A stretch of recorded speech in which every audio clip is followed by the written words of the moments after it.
2020 मध्ये फेब्रुवारी महिन्यामध्ये खंडणी केस मध्ये मला आरोपी करण्यात गेलं. एवढ्या मोठ्या बॅड बॅच मध्ये जी केस पडली होती ते आता क्लोज झाले का, आणि नसेल तर त्याचं आता पुढे काय? माझं जे असणारं सामाजिक काम असू दे किंवा मी जे लोकांचं ज्या पद्धतीने काम करतोय त्याचीच पोचपावती ह्या केसमध्ये मला मिळाल्या. असं कसं शक्य आहे की पोलीस खात्यामध्ये तुम्हाला मदत झाली का? याची काही पार्श्वभूमी होती का? कॉल रेकॉर्डिंग असू दे, व्हिडिओ असू देत, आणखीन काही गोष्टी आहेत त्या योग्य वेळी बाहेर येतील. नमस्कार मित्रांनो, आपल्या कोल्हापूर कथामध्ये आपलं पुन्हा एकदा स्वागत आहे. आज आपण अशा एका अनोख्या व्यक्तीला भेटणार आहोत ज्याचं नाव कोल्हापूरमध्ये गाजलेलं आहेतच, पण त्याचं नाव ही काफी आहे असं म्हटलं जातं. पण समाजातून बऱ्याच ठिकाणी बऱ्याच वेळेला त्यांना बोलवलं जातं, पण चर्चेत मात्र जास्त ठिकाणी राहिलेले दिसून येत नाहीत. सामाजिक आणि राजकीय क्षेत्राचा टच असलेले अक्षय पाटील भाऊ हे आज आपल्या स्टुडिओमध्ये आलेले आहेत. त्यांच्या व्यक्तिमत्वाचे वेगवेगळे पैलू आज आपण समजून घेणार आहोत. नमस्कार अक्षय दादा. आपल्याला पहिलाच मला प्रश्न असा विचारायला आवडेल की अक्षय पाटील भाऊ या मागे काय आहे, की भाऊ हे का लावले जातं किंवा कोणी लावलेलं आहे? भाऊ हे माझ्या लहानपणाच्या मित्रांपासून आतापर्यंत आलेलं हे नाव आहे, की मला लहानपणापासून मी त्यांच्यासोबत एक भावासारखं असल्यामुळं त्यांच्या तोंडूनच एक भाऊ भाऊ हे वाक्य आल्यामुळं मी इकडपर्यंत आलेलो आहे. आणि हे कोल्हापूर जिल्ह्याला पूर्ण माहिती झाले की अक्षय पाटील भाऊ हेच नाव माहिती झाले. अजून एक मी नाव ऐकलं होतं, ते म्हणजे पैलवान अक्षय पाटील. पैलवानचा काय किस्सा आहे? पैलवान हे कधीपासून लागू झालं, काय झालं? पैलवान हे मी शाळेला होतो, विस खांडेकर शाळेला, शाहूपुरीमध्ये. शाहूपुरी तालीम आणि शाहूपुरी विस खांडेकर शाळा हे लागूनच असल्यामुळं लहानपणापासून ही पैलवानगी क्षेत्राची आवड, आणि माझ्या वर्गात देखील लहानपणी असणारे माझे मित्र देखील पैलवान असल्यामुळे ही तालमीची आवड असल्यामुळे ह्या अक्षय पाटील नाव पैलवान एक माहिती झालं लोकांना. त्यानंतर एक बातमी अशी कोल्हापुरात आली होती की एक सर्वसामान्य कुटुंबातल्या माणसाचा वाढदिवस, जे कुटुंब आणि जे नाव कोल्हापुरात ज्या चर्चेत नव्हतं आणि बरेच लोक हलक्यात घेत होते, त्या वाढदिवसाला ट्रॅफिक पोलिसांना बोलवायला लागलं, गल्ल्या पॅक करायला लागल्या आणि त्याची उद्या बातमी आली. हा काय किस्सा होता? मी लहानपणापासूनच मित्र परिवार इतका जोडलाय की मी नाही सांगू शकत, इतका मित्र परिवार जोडलाय की लहानपणापासून प्रत्येकाशी संबंध माझे वेगवेगळ्या पद्धतीचे असून आज महाराष्ट्रात असू दे किंवा पश्चिम महाराष्ट्रात मी या माझ्या मित्र परिवार असल्यामुळं की माझा वाढदिवस हे अनोख्या पद्धतीचा वाढदिवस असतोय, की शाहूपुरी यासारख्या ठिकाणी माझ्या वाढदिवसाची वेळी 24 ऑगस्ट ह्या दिवशी माझा वाढदिवस असतोय. ह्या वाढदिवसा दिवशी शाहूपुरी लक्ष्मीपुरी हा रोड बंद करावा लागतील ह्या पद्धतीचा वाढदिवस असतोय. वाढदिवस हा अनोख्या पद्धतीचा की मी एक सर्वसामान्यातलं कुटुंबातला मुलगा की खरंच की लोकांना माहित झाला की बाबा असं पण काय घडू शकते, की ती गर्दी बघता दुसऱ्या दिवशी पेपरला बातमी आली होती वाढदिवसाची. म्हणजे आता जर बघितलं एखाद्या राजकीय क्षेत्रात असो किंवा काय, काही माणसं गोळा जरी करायची झाली तर त्यांना काहीतरी आमिष द्यावं लागतं किंवा खाणं पिणं द्यावं लागतं किंवा चहा पाण्याचं काहीतरी बघावं लागतं. पण न बोलवता जर गल्ल्या पॅक होत असतील तर त्या माणसानं काही माणसं जोपासून ठेवलेत, आपली माणसं त्यांनी राखलेत. मग असे काही किस्से आहेत का की बाबा एखादा माणूस नवीन आहे पण तो आपल्याशी बोलल्यानंतर आपली चांगली ओळख झाली किंवा काय? आज मी शाहूपुरी यासारख्या ठिकाणी माझं लहानपण गेलं असल्यामुळं आज देखील तुम्ही विचारू शकताय की माझं लहानपण कसं गेलं या शाहूपुरी सारख्या ठिकाणी. आज कोल्हापूर जिल्ह्यात इतका मोठा मित्र परिवार हे गोळा करणं हे माझ्यासाठी खूप मोठी गोष्ट आहे. आणि आजपर्यंत मी लहानपणापासून ही गोष्ट मिळवली की मला माणूस भेटलेला की मला कधी विसरणार नाही, किंवा मी कुठेही उभारलो असेल तर मला भेटल्याशिवाय जाणार नाही. हे सामाजिक झालं. जर वैयक्तिक विचारायचं घेतलं तर परिवारामध्ये आता सध्या तुमच्या कोण कोण आहे? माझ्या आई, मी व माझा मोठा भाऊ. माझ्या वडिलांचं निधन हे 2001 साली झालं. तिथून माझ्या आईंनी आम्हाला गरिबीतून मोठं केलं. आज माझं शिक्षण असू दे किंवा भावाचं शिक्षण असू दे, हे आमच्या आईंनी म्हणजे आज लोक खरं लपवण्याचं काम करतात, पण मी आपल्या माध्यमातून सांगायचंय की माझ्या आईनी मला दुसऱ्याच्या घरची धुणी भांडी करून आज मला इकडे पण मोठं केलंय. अरे म्हणजे ज्या वेळेला एका मुलासाठी सगळ्यात मोठं छत्र हे बापाचं, बापाचं क्षेत्र आपलं हरवलं, त्यानंतर खऱ्या अर्थानं बाप आणि आई दोन्ही होण्याचं काम आईने केलंय. म्हणजे सगळी कामं करून आपल्याला जोपासले. आज माझी वडिलांची पण भूमिका घेणारी माझी आईच आहे आणि आई म्हणून भूमिका घेणारी पण माझी आईच आहे. आज माझ्या आईंकडं त्या काळी शाळेची फी भरण्यासाठी 30 रुपये नव्हते, तरी देखील आज आमचं शिक्षण पूर्ण करून आम्हाला इकडपर्यंत पोहोचवायचं आमच्या आईने काम केलेलं आहे. म्हणजे खरं तर मानलं पाहिजे अशा आईला. खरं असे काही किस्से आहेत का की बाबा एखादी गोष्ट आपल्याला हवी होती पण त्यावेळेला मिळाली नाही, मग आपल्याला असेल किंवा आईला असेल, आणि ती नंतर मी मिळवून दिली? दादा सांगायचं म्हणलं तर ना, की आम्हाला सायकलही मिळाली नाही. सायकल मिळाली नाही. आणि सायकल म्हणलं की दुसऱ्याच्या मुलांकडे बघायचो, आम्ही मागं लागायचो, आम्हाला कधी घेऊन देणार, आम्हाला कधी घेऊन देणार. पण आमची ती परिस्थितीच नव्हती की आम्हाला सायकल मिळावी. आज सायकल मिळाली ही आमच्या मावशींमुळे आम्हाला सायकल मिळाली. त्यामुळं तिथून पुढचे दिवस आम्हाला चांगले दिवस आले आमच्या मावशींमुळे. हा एक किस्सा काय मी शाहूपुरीमध्ये काही महिला वर्गांमध्ये ऐकलं होतं की घरचा कुठला विषय असेल किंवा काय असेल तर आई स्वतः जाऊन सॉल्व्ह करते किंवा त्यांचा एक धाक आहे. माझ्याकडे आईंकडे येणारे हे सर्व लोक हे गल्लीतले असून बाहेरचे पण येतात, की गल्लीत कुणाच्या घरी काय जरी झालं तर एक मम्मीला मानणारा वर्ग आहे. त्यामुळं मम्मींकडे येणारे हे लोक की बाबा आपल्याला इकडे गेलं तर आपलं काम होणार, हे 100% होणार, हे आज देखील गल्लीत जाऊन विचारू शकताय. म्हणजे सर्वसामान्य कुटुंबातनं येऊन आज बाबा खरोखर की त्यांनी काय मिळवलंय हे मी त्यांच्याकडे बघून शिकलोय आणि त्यांचाच वारसा घेऊन मी पुढे आलोय. जसं माझ्या आईंकडं गल्लीत काय झालं असेल किंवा आमच्या एरियामध्ये काय जरी झालं असेल तर मम्मींकडे येतात. पूर्वी तसं घडायचं, पण आज एक चित्र वेगळं आहे की आज कुठेही काय झालं तर लोक मला ओळखत येतात. म्हणजे घरचे घरचे प्रॉब्लेम. प्रॉब्लेम. मग जी लोक वाढदिवसाला येत आहेत किंवा तुमच्यासाठी येत आहेत कुठं बी थांबवलं असू दे, ती लोक किंवा तो मित्र परिवार हा नेमका कुठला आहे? कोल्हापूर आजूबाजूचा परिसर की बाहेरनं पण येतात? मित्र परिवार सांगायचं म्हणलं तर कोल्हापूर जिल्हा असू दे, कोल्हापूर जिल्ह्याच्या जेवढी पंचक्रोशीतली खेडेपाडे आहेत, या इकडं माझं लहानपणापासून येणं जाणं असू दे किंवा मित्र परिवार असल्यामुळं मला कनेक्टेड झालेला माणूस कधी मला विसरणार नाही. या पद्धतीचा माझा एक स्वभाव असल्यामुळं कोल्हापूर असू दे, कोल्हापूरच्या बाहेरचे देखील खेडेपाडे असू दे, तर मला 100% माझ्यासाठी कोल्हापूरला येत असेल किंवा मी त्यांच्याकडे जात असेल, त्यामुळं ही कनेक्टिव्हिटी वाढत गेली. दुसरी एक गोष्ट, तुमची सामाजिक कामं चालू होती, हे बऱ्यापैकी पेपरला येत होतं, त्याचा कुठेतरी असा कुठला ड्रॉबॅक आला का, पॅच आला का, की बाबा एक सर्वसामान्य नाव मोठं होतंय? कारण बऱ्यापैकी नाव मोठं झालं की त्याला दिष्ट लागते. असं कधी झालं होतं का? दादा सांगायचं म्हणलं तर 2020 साली अशी एक मला कट रचण्यात गेला की मला काही पण करून ह्याला कुठं ना कुठं थांबवलं पाहिजे, अडकवलं पाहिजे, अशा पद्धतीचं एक चुकीचं वातावरण तयार केलं होतं. मला काय पण करून त्यात गुंतवलं पाहिजे, ह्याला काही पण करून अडकवलं पाहिजे. एक सर्वसामान्यातलं कुटुंबातला मुलगा आज 19चा वाढदिवस बघितला तर माहिती होतं की पुढच्या काळात बाबा हा मुलगा आपल्याला राजकारणात जर का तो आला तर आपलं अस्तित्व सपू शकते, त्यामुळे याला इथंच थांबवलं पाहिजे.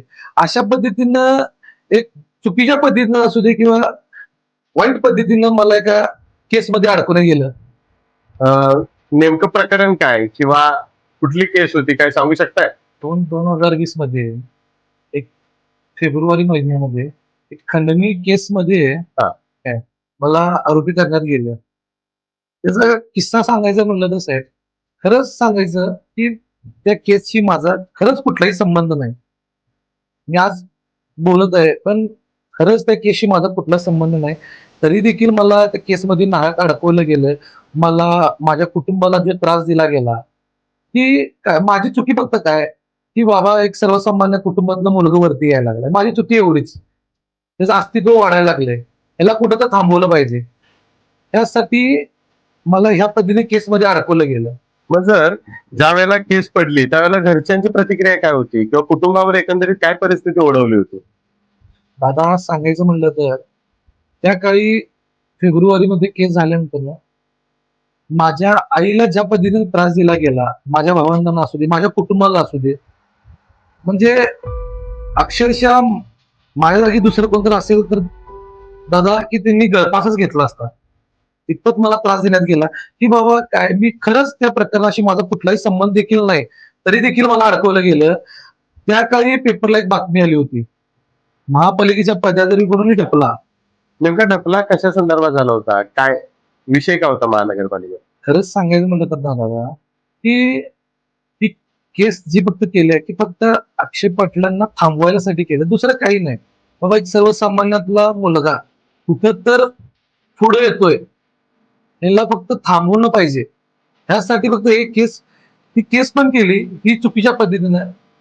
म्हणजे त्या काळी जे असणारे PSI त्यांनी पूर्ण प्रकरण म्हणजे सांगायला म्हणलं की पूर्णपणे चुकीच्या पद्धतीने तपास केला, पण मला त्यात अडकवलं गेलं. म्हणजे विषय होता एक, मी सांगितला गेला एक. किती दिवस जेलमध्ये होता काय त्यावेळेला? जेलमध्ये मला तसं सांगायला गेले की एक 28 दिवसच गेलो असेल, पण म्हणजे जवळपास महिना. नाही नाही नाही, जवळपास नाही. की केस झाल्यापासून आज पोलीस खात्याला देखील माहिती होतं की बाबा खरोखर या मुलाचा या केसशी काही संबंध नाही. त्यामुळं त्या काळी असणारे पोलिसांनी देखील मला भरपूर मदत केली हा. की बाबा काय बाहेर राहण्यात, म्हणजे बाबा तुला खरोखर यामध्ये अडकवणार आहेत, तू थोडे दिवस बाहेर राहा. त्यामुळे मी 10 महिने बाहेर राहिलो. कोल्हापुरातनं बाहेर. नक्की. आणि त्यावेळेला असं होतं का की एकटं पडलंय, खचलोय, की नाही हे असं व्हायला नको पाहिजे होतं, असं त्या धाडस कमी नाहीच? धाडस एक आहे माझ्या जीवन संघर्ष हा मी लहानपणापासून बघत आलोय. बरोबर. सहजासहजी कोण नाही मोठं होत. आज चांगल्या माणसाच्या मागं काहीतरी लागत असते, त्या पद्धतीनंच मी कुठं तर लोकांचं काहीतरी काम करायला लागलोय किंवा लोकांच्या मध्ये माझा मित्र परिवार जास्त जोडायला लागलाय. हे कुठं तर एक त्या लोकांना चुकीचं वाटत होतं की बाबा ह्याला कुठं तर थांबवलं पाहिजे. ह्यामुळे काय केलं की पेपरला जी बातमी आली केस संदर्भात की खंडणी प्रकरणाला वेगळं वळण किंवा महापालिका पदाधिकाऱ्यांकडून ढकला, ह्या 2-3 बातम्या आल्यामुळं की लोकांना यातली परिस्थिती माहिती गेली केसमध्ये. म्हणजे तर म्हटलं जातं की संघर्ष माणसाला घडवतो, संघर्षातनच माणूस घडतो, आणि हाच उदाहरण किंवा हेच उदाहरण आपल्या पुढे आहे. मग पोलिसांनी मदत केली असं तुम्ही म्हणताय, ज्यावेळेला आत होत त्यावेळेला पोलिसांनी काही मदत केलेली किंवा राजकीय काय असे किस्से आहेत का? आता मी त्यांचं नाव नाही सांगू शकत, पण कसं आहे म्हणजे आज 5 वर्ष झाली या गोष्टीला, नाव नाही सांगू शकत, पण एक 80% पोलीस खात्यातली अधिकारी असू देत हा. किंवा पोलीस खात्यातली लोक असू देत, त्यांनी मला भरपूर म्हणजे नाही सांगू शकत इतपत मदत केली. कारण की मी 10 महिने बाहेर राहून 28 दिवस मी आतमध्ये जाऊन की बाबा खरंच या मुलाचा काही संबंध नाहीये ह्या केसशी, तरी देखील अडकवलं गेलं. ह्या गोष्टी म्हणजे काय की नाहक कुणाला तर याची बदनामी करायची, अडकवायचं, या पद्धतीने ही करायला गेली. पण काय झालं की एक तेल लावलेल्या पठ्ठ्या कधीही हाताला न सापडणारा, त्या पद्धतीने मी या केसमधून बाहेर आलो. सुटला की सुटला. नक्की नक्की. मग आता सध्या आता एकंदरीत आपला दिनक्रम किंवा आता कामाची पद्धत ही काय चालू असते म्हणायची? सकाळी आवरून वगैरे एक 10:30 वाजता तर मी तुम्हाला कोल्हापुरात आपल्या अयोध्या टकीच्या समोर एक गोरक्षनाथांचं मंदिर हा. आहे, मी तुम्हाला 10:30 वाजता तिथं भेटणारच. आणि तिथून पुढे शाहूपुरी या एरियामध्ये मी कुठे ना कुठं तर तुम्हाला कुठल्या चौकात किंवा कुठं तर बसलेलो किंवा कुठं तर बाकड्यावर बसलेला असू दे किंवा कुठं तर कट्ट्यावर बसलेला असू दे. कारण की काय की ते गल्लीत मी लहानपणी गेल्यामुळं कुणाची ना कुणाची तर माझ्या कामं येत असतात, त्यामुळे मला त्यांच्यासाठी काहीतरी केलं पाहिजे. म्हणजे सर्वसामान्य लोक तुमच्याकडे जोडून आहेत, कामं घेऊन आहेत. नक्की नक्की नक्की. मग नगरपालिकेतला आता मध्यंतरी प्रशासक होता, बऱ्याच लोकांचं मत होतं की महानगरपालिकेतली कामं होत नाहीत जेवढी जोमानं व्हायला पाहिजेत. त्यावेळेला 4-5 वर्ष प्रशासकाच्या वेळेला अशी कुठली कामं रखडलेली आहेत का, किंवा ती आपण केली आहेत किंवा करायचा प्रयत्न केलाय? सांगायचं म्हणलं तर अशा बऱ्याच गोष्टी आहेत, पण काय आहे की माझं एक लहानपणापासून आहे की मी जे करतोय हे कधी सांगायचं नाही. हा. एकेकांचं काय आहे की बाबा म्हणजे करत तर काही नाही पण सांगायचं भरपूर. माझ्याकडे येणाऱ्या लोकांना माहिती आहे की ह्याच्याकडे गेलं तर काम होणार नक्की, एवढं लोकांना माहिती आहे. त्यामुळे माझ्या कामाची पोचपावती मला माहिती आहे. जनताचं. हा नक्की नक्की नक्की. पण खरेच काही गोष्टी या लोकांपर्यंत का आल्या पाहिजेत, जेणेकरून त्यांनी समजून घेतलं पाहिजे की असा कोणतरी आहे ज्याच्याकडे न घाबरता आपण कामं करू शकतोय. महाराष्ट्रात, पश्चिम महाराष्ट्रात फिरताना असा कुठला जिल्हा आहे ज्यामध्ये कोल्हापूर सोडलं तर आपल्याला जास्त रुजायला आवडतंय किंवा तिथला मित्रपरिवार चांगला आहे तर तिथं मी कामं करू शकतोय? म्हणलं तर मला नक्कीच सांगेन की पुणे. पुण्यामध्ये? नक्की नक्की नक्की. कारण की जसं ज्या पद्धतीनं कोल्हापुरात मित्रपरिवार आहे हा. त्या पद्धतीनंच पुणे या ठिकाणी मित्रपरिवार आहे. मग कोल्हापूर नंतर पुणे. आता पुण्यातलं बघितलं तर बऱ्यापैकी बऱ्याच क्षेत्र आहे तिथं. तिथं राजकीय आहे, सामाजिक आहे, वेगवेगळ्या क्षेत्रातली माणसं आहेत. आपल्याला कुठं राहायला आवडतं तिथं? कुठल्या भागात, कुठल्या लोकांसोबत? लोकांसोबत म्हणण्यापेक्षा की आज कोल्हापूर या ठिकाणातून पैलवानगी क्षेत्रात आपल्याकडे जे होते हा. आज ते पुण्यासारख्या या ठिकाणी म्हणजे प्रत्येक एक व्यक्ती मोठमोठ्या एक आज लेवलला गेलं. त्यामुळं शिवाजीनगर असू दे किंवा दत्तवाडी असू दे हा. या ठिकाणी मी हमखास असणार. आता बऱ्यापैकी सामाजिक क्षेत्र आहे. काही गोष्टीत आपल्याला धार्मिकता दिसून येते. असं कोणी बोलवलंय का की आपल्याला हिंदू एकता, हिंदू धर्मासाठी बरेच कामं करायचे आहेत, त्याला अग्रेसर तुमचं बऱ्यापैकी आम्ही नाव ऐकलं होतं. काय काय केलं होतं त्या? दादा सांगायचं म्हटलं तर मी एक हिंदुत्वाला मानणारा एक कार्यकर्ता आहे. त्यामुळं असा कुठला की आपल्या समाजाविषयी कुठल्या तर चुकीच्या गोष्टी घडायला लागल्यात त्यावेळी मी नक्कीच तिथं असतोय. म्हणजे रस्त्यावर उतर. नक्की नक्की नक्की. ज्या वेळेला केस मधनं बाहेर पडला त्यावेळेला काय असं ठरवून होता काय की बाबा आपल्याला आता यापुढं ज्या पद्धतीने कामं करायचे किंवा एक काय प्लॅन बनवला होता काय? काय झालं होतं दादा की माणूस अशा कुठल्या गोष्टी घडल्या तर माणूस त्यातून लवकर बाहेर पडत नाही. माझी लहानपणापासूनच इच्छाशक्ती मोठी असल्यामुळं या पद्धतीने मी बाहेर पडलो, कधी हाताला न सापडणारा. या केस बद्दल सांगायचं म्हणलं तर त्या केस देखील माझा पोलीस खात्याला देखील माहिती होतं की ह्या मुलाचा या केसशी काही संबंध नाही. तरी पण एक राजकीय स्वार्थापोटी मला त्यात अडकवलं गेलं. फक्त काय की बाबा एक सर्वसामान्य कुटुंबातला मुलगा वरती यायला लागला, त्याला थांबवलं पाहिजे आणि तेच करून मला थांबवण्याचं काम केलं. पण मी केसमधून बाहेर देखील आल्यावर थांबलो नाही आणि थांबणार देखील नाही. आईची प्रतिक्रिया काय होती त्यावेळेला आल्यावर? आईचं मला सांगायचं एक होतं की आज ज्या पद्धतीनं आपण भोगलोय, जे माझ्या आईने भोगले, माझ्या भावानी भोगले, मी स्वतः भोगलोय किंवा माझ्या कुटुंबाने भोगलं असेल की खरंच एक चुकीची गोष्ट आहे दादा की खरंच ह्या गोष्टी पुढच्या काळात म्हणजे तुमच्या इलेक्ट्रिक मीडियमच्या माध्यमातून मला इतकंच सांगायचं आहे की हे खरंच म्हणजे एखाद्या प्रकरणाशी नाव जेव्हा केसशी जोडलं जाते ते पुढच्या काळात असं कधी पुन्हा अडकवायचं काम कधी करू नये. बरं, अडकवलेल्या व्यक्ती किंवा त्या संदर्भातली पार्श्वभूमी ही पूर्ण समजली का? काय कशामुळे झालं होतं काय? कुठल्या पद्धतीने अडकवलं गेलं, काय अडकवलं गेलं, म्हणजे सत्य परिस्थिती वेगळी होती आणि सांगण्यात वेगळी आली. आज ज्या लोकांनी मला अडकवलं गेलं, मग एक माजी उपमहापौर असू दे, नगरसेवक असू दे, आज देखील स्टँडिंगचे नगरसेवक आहेत ते. आज हा आपल्या कोल्हापुरातच. पण काय आहे की त्यांच्याबद्दल पण मला भरपूर माहिती आहे. मला का अडकवलं, का गेलं, कसं गेलं, कुणी गेलं, मला हे पण माझ्याकडून पुरावे आहेत. आज ज्या पोलीस अधिकाऱ्यांनी मला अडकवलं गेलं त्यांच्याबद्दल जर का सांगायचं म्हणलं तर त्यांच्याबद्दल पण भरपूर माझ्याकडे पुरावे आहेत. माझ्याकडे असणारे व्हिडिओ आहेत, रेकॉर्डिंग आहेत, म्हणजे मी यात निर्दोष आहे हे देखील माझ्याकडे पुरावे आहेत. तरी पण आपण नाही खचलो, आपलं आहे ते काम जोमानं चालू ठेवलं.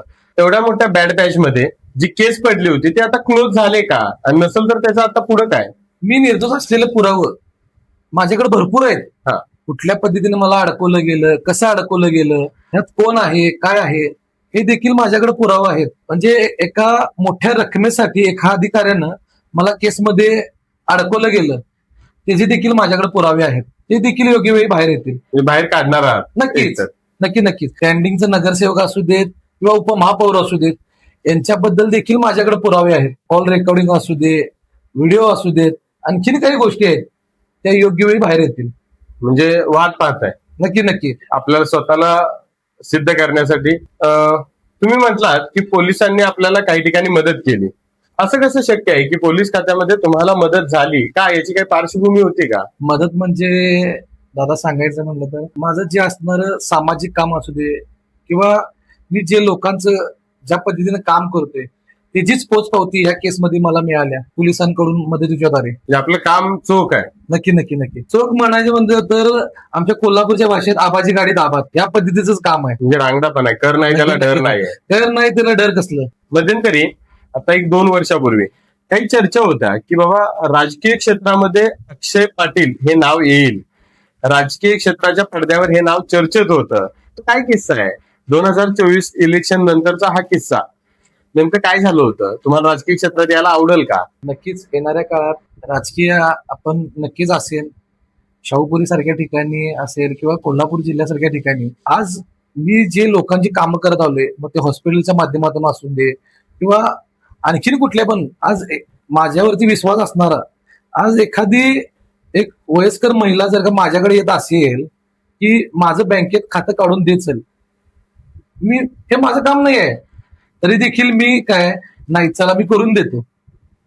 ह्या पद्धतीचं एक लोकांवरती माझा विश्वास आहे आणि त्या लोकांसाठी मला काम करायचं आहे. त्यासाठी मला नक्कीच राजकारणात आलं पाहिजे बरोबर आणि मी नक्कीच राजकारणात येईन आणि नक्कीच त्या संधीचं सोनं करून दाखवेन. बरोबर आहे, नक्कीच बऱ्याच जणांना आवडेल.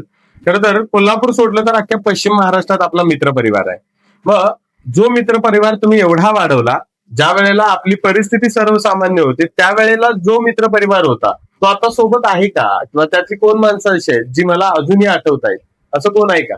म्हणजे वाईट प्रसंगात देखील असणारे की हा. चांगल्या प्रसंगात असणारे? दोन्ही प्रसंगात. खरं तर वाईट प्रसंगातलीच व्यक्ती ही जवळची मानली जाते. वाईट प्रसंगात सांगायचं म्हणलं तर साहेब, ज्यावेळी 20 मध्ये माझ्यावरती केस झाली हा. त्या काळी म्हणजे आज पहिल्यांदा मी तुमच्या माध्यमातून सांगू शकतोय की एक सर्वसामान्य कुटुंबातलं मुलगा आज त्याची शिवाई चौकात या ठिकाणी चहाची गाडी आहे, हा. कृष्णात पंतोजी म्हणून. त्या मुलाने माझ्या वाईट काळात मला भरपूर सांभाळलेलं. मग असू दे, मला राहायचं असू दे, खायचं असू दे किंवा मला कुठं बाहेर त्यावेळी काळी कोरोना होता, हा, कोरोनाचा हा. कालखंड. मला घरीतून बाहेर पडायला कोणालाच चालत नव्हतं, तरी देखील तो त्याची कामावरून माझ्यासाठी जे मला खायचं असू दे किंवा राहायचं असू दे ह्या सगळ्या गोष्टी त्याने आतापर्यंत माझ्यासाठी केलेल्या आहेत. आपलं बऱ्यापैकी धाडस हे प्रत्येकानं बघितलंय की बाबा हा माणूस, हा पैलवान जर आरेला कारे म्हटला तर नक्कीच. कोणालाही शिंगाव घेतल्याशिवाय राहत नाही. 100%. मग हे धाडस नेमकं आलंय कुठनं? कारण हे प्रत्येकाला जमत नाही. साहेब आज सांगायचं म्हणलं तर हे माझ्या आईंकडूनच मला आले. हा. आज ज्या पद्धतीनं माझ्या आईंचं धाडस आहे त्या पद्धतीनंच मला आईंच्या माध्यमातूनच हे धाडसाचं हे माझ्याकडे आलेलं आहे.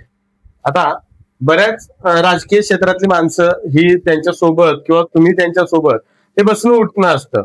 असा कुठला किस्सा आहे का की बाबा हा राजकीय माणूस किंवा इथपर्यंत की हे झालं होतं, असा एक सांगण्यातला किस्सा ज्यानं बऱ्यापैकी बदल झालाय किंवा गेल्या गेल्या हा हे एक्सपेक्ट नव्हतं पण ते झालं? पद्मश्री प्रतापसिंह डॉक्टर साहेब, मी एक छोटस काम घेऊन गेलो होतो, तरी देखील मला बोलवून मी तुला करून देतो आणि मला जेवणात कधी जर सल्ला घ्यायचा असेल तर मी प्रतापसिंह जाधव साहेबांचा सल्ला घेतो. मोठं व्यक्तिमत्व आहे, त्यात बरंच प्रगल्भ आहे. नक्की. आता पैलवानकी म्हटली की शरीर वगैरे त्यासारखंच राहिलं.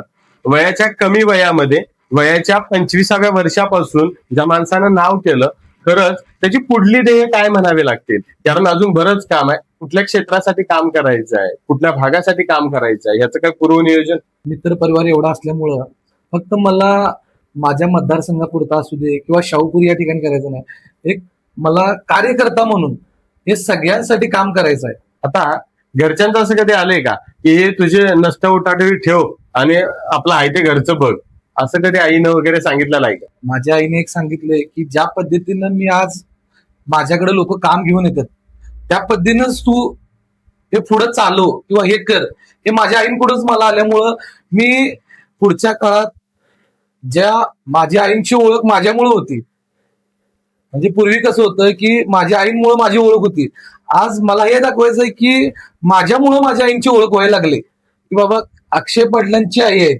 बरोबर. आता बरीच प्रकरणं अशी आहेत की नुसतं नाव जरी तिथं आलं की प्रकरण केवढंही मोठं असू दे, अक्षय पाटील हे नाव आलं की ते प्रकरण सामंजस्यानं तरी सॉल्व्ह केलं जातं किंवा ते मिटतं. असं का म्हटलं जातं? माझ्याकडे एक लहानपणापासून पेशन्स हे भरपूर आहेत, त्यामुळं माझ्याकडे येणाऱ्याचं प्रत्येकाचं काम हे होणार हे विश्वास आहे. तो कुठं तर या शाहूपुरी असू दे किंवा कोल्हापूर सारख्या ठिकाणी प्रत्येकाला माहिती आहे की बाबा ह्या माणसाकडे गेलं तर आपलं काम होणार. त्यामुळंच माझ्याकडे येणाऱ्या लोकांचं मी स्वतः तिथं बसून काम करून घेणारा मी माणूस आहे. आता धाडस बऱ्यांनी बघितले, बऱ्यापैकी लोकांनी बऱ्याच ठिकाणी बघितले. अशी कुठली मागे ताकद आहे का की बाबा या ताकदीमुळे मी अजून पुढे पळू शकतोय. छुपी ताकद. दादा हे मी तर नाव सांगू शकत नाही, कारण की मग ते सांगितलं तर कसं राहील. बाकीच्या पण अजून भरपूर गोष्टी आहेत जीवनात पुढं. हा, म्हणजे आपलं नियोजन ठरलेलं आहे, हा ना, नक्की माणसं जोडलेले आहेत, नक्की. ताकद आहे, ए प्लॅन बी प्लॅन हे ठरलेलं आहे. ना बी प्लॅन ही पाहिजेच ना. हा, बी प्लॅन शिवाय चालतच नक्की, नाही. नक्की. बी प्लॅन सांभाळत असताना असं काही किस्से येतात का, किंवा एक थोडा त्रास होतोय का? यांना पण सांभाळा, त्यांना सांभाळा, असं काय होतं काय कधी? हा दादा, या क्षेत्रात असल्यामुळं ना सगळ्या गोष्टीला सामोरं जाणं आणि प्रत्येक गोष्टी हँडल करणं हे देखील आज ह्या सगळ्या गोष्टी माहिती झाल्यात मला. आता असं कधी झालंय का की तुम्ही प्रत्यक्ष न जाता पण एखादं प्रकरण सुटलंय? एवढं मी नावच मिळवले ना अक्षय पाटील. कारण की बऱ्याच ठिकाणी नुसतं गेलं तरी लोकांची गर्दी तयार होते. हा. कोल्हापूरमध्ये जरी असलं तरी बाहेर जरी फिरायला लागलं तर लोकांची गर्दी तयार होते. बऱ्याच ठिकाणी नाव सांगून पण कामं होत आहेत. मग एवढं वलय आलं कसं? एवढी माणसं जोडलीत कधी आणि कशी? लहानपासून ज्या पद्धतीनं माझा मित्र परिवार वाढत गेला, आज 10 पटीनं आज एक मोठ्या प्रमाणात मित्र परिवार एक गोळा झालाय. ह्या कोल्हापूर जिल्ह्यापासून जेवढी म्हणजे सांगली, मिरज, सातारा, कराड, पुणे, रत्नागिरी या कर्नाटक सारख्या एरियात हे मित्र परिवार मोठा आहे. त्यामुळं माझा कार्यक्रम असला तर कोणी चुकवणार नाही एवढं मला माहिती आहे. आणि ते 19ला वाढदिवसाच्या माध्यमातून लोकांनी बघितलंय. म्हणजे बरेच पैलवान आता राजकारणामध्ये आलेत, त्यांनी कर्तृत्व गाजून दाखवलंय आणि भविष्यात अजून काही येणार आहेत हे पण म्हणावं लागेल, हे तरी पक्का. आता वैयक्तिक आयुष्याकडे जरा विचार करायचं झालं तर आयुष्याच्या एका स्टेजला घर सांभाळणं असेल, लग्नाचा प्रसंग असेल, की बाबा विवाह करायचा आहे, किंवा ह्या प्रसंगी काय असा दबाव नाही? माझ्या आईंना मी आता सांगितलं की 26 पुढे जाऊ देत नाही, ह्या वर्षी नक्कीच करू. मग नंतर ना परिवार की मित्र परिवार? मित्र परिवार हे माझं कुटुंबच आहे, त्यामुळे बाहेरचं कोण नाही, हे सगळे माझेच आहेत. दुखावण्याचे काही चान्सेस नाहीत? नाही, दुखवणार नाही तर, कारण की मी त्यांच्यासोबत लहानाचं मोठं झालोय. त्यांना माहित आहे माझा स्वभाव काय आहे, कारण ती लोक आज मला भाऊ म्हणून बोलवतात. मग त्यामुळे ते माझा घरचीच असल्यामुळे ते मला नक्कीच समजावून घेणार. असं झालंय का की भाऊ ज्या वेळेला सर्वसामान्य होते त्यावेळेला भाऊंचं बोलणं वागणं वेगळं होतं, आणि आता भाऊंचं बोलणं वागणं वेगळं आहे, असं कोणी सांगितलंय किंवा असं काही किस्सा घडलाय का? आज देखील तुम्ही गल्लीत जाऊन विचारू शकताय, मी साहेब इथंच आहे, मी अजून जमिनीवरच राहिलोय. मी आज गरिबीतून मोठा झालोय किंवा माझे आज मोठी मित्र झालेत म्हणून मी त्यांच्यासोबत असं काय नाही. मी सुट्टी दिवशी देखील मी माझ्या लहानपणाच्या मित्रांसोबतच दिसणार. बरोबर. आणि आता भविष्यात जर तुमच्याकडनं असं झालंय का की बाबा एखाद्याला मी वेळ देऊ शकलो नाही आणि एक चांगला जवळचा माणूस दुखावलाय, असं कधी झालंय का? त्याची देखील मी असं यामध्ये असल्यामुळं असं ह्या गोष्टी घडतात, पण मी त्यांचं मनधरणीचं काम त्यावेळीच करून ठेवतोय. त्यामुळं मला अशा कुठल्या गोष्टी की माझ्याकडून कोण म्हणजे जीवनातून निघून जाईल किंवा मला मी त्याला वेळ देऊ शकलो नाही मग माझ्याकडून तो तुटल असं घडणार नाही. कारण की माझ्याकडे एक विश्वास आहे लोकांचा. मी आज कोल्हापुरात चौकात जरी असेल तर मी रस्त्यावर जरी उभारलो असेल तर मला कोणी न हाक मारता जाणार नाही, ते मी मिळवलंय. बरोबर. आता कोल्हापूरच्या स्पेसिफिक राजकीय पटलावर असं झालंय का की बाबा तुमची मला मदत हवी आहे, असे लोक येऊन भेटलेत, किंवा एखादा राजकीय पक्ष की बाबा तुम्ही आम्हाला मदत करा, असं झालंय आजपर्यंत? झालेल्या आता इलेक्शन मध्येच अक्षय पाटील आमच्या सोबत असले तर इलेक्शन नक्कीच सोपं जाईल. म्हणजे या शाहूपुरी सारख्या ठिकाणी माझी भूमिका आहे की जो खरोखर काम करणारा माणूस आहे त्याच्यासोबत आम्ही आहे, की आज मी त्यांना मदत केली आणि पुढच्या काळात निवडून आल्यानंतर त्यांनी जे मतदारसंघाला जी अपेक्षित आहे ती कामं नाही केली तर मला उद्या ती लोक माझ्याकडे येणार, परत मला विचारणार. शाहूपुरी सारख्या भागात अजून काय करायला आवडेल? नवीन बदल काय पाहिजे?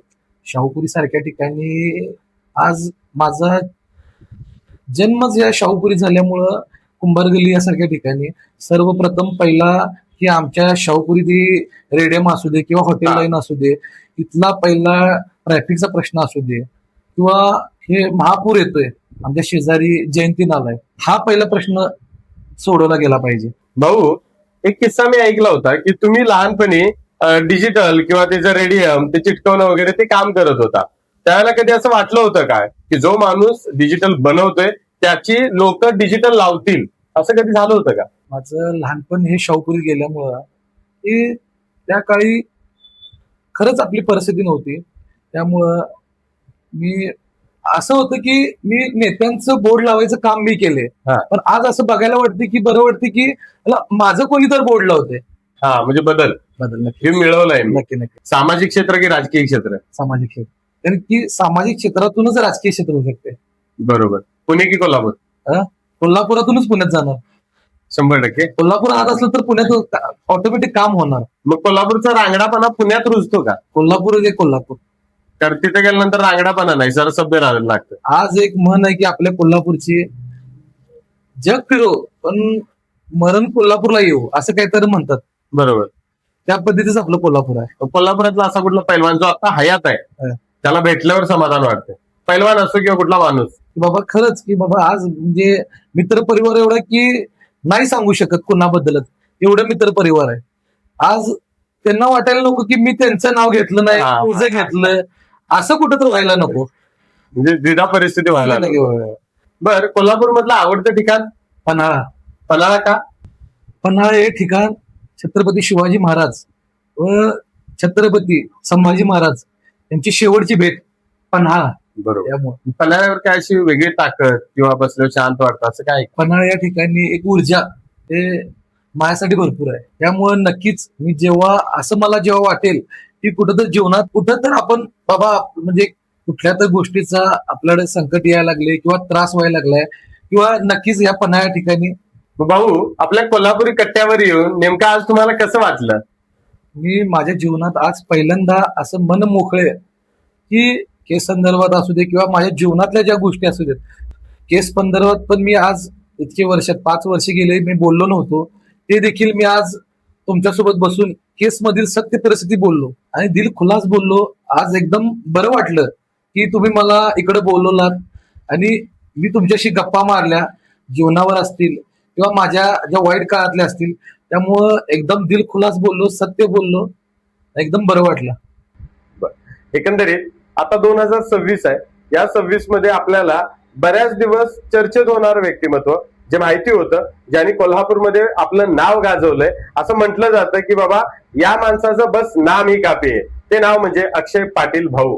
हे आपल्याला कोल्हापुरी कट्टामध्ये आज आता आलेले आहेत.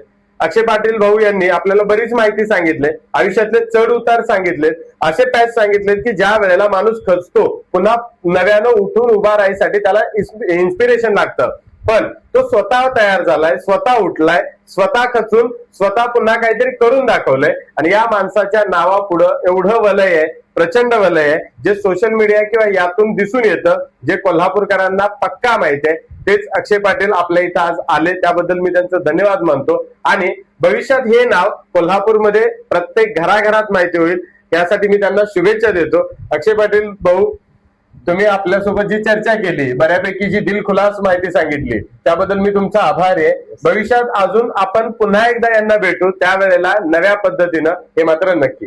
धन्यवाद.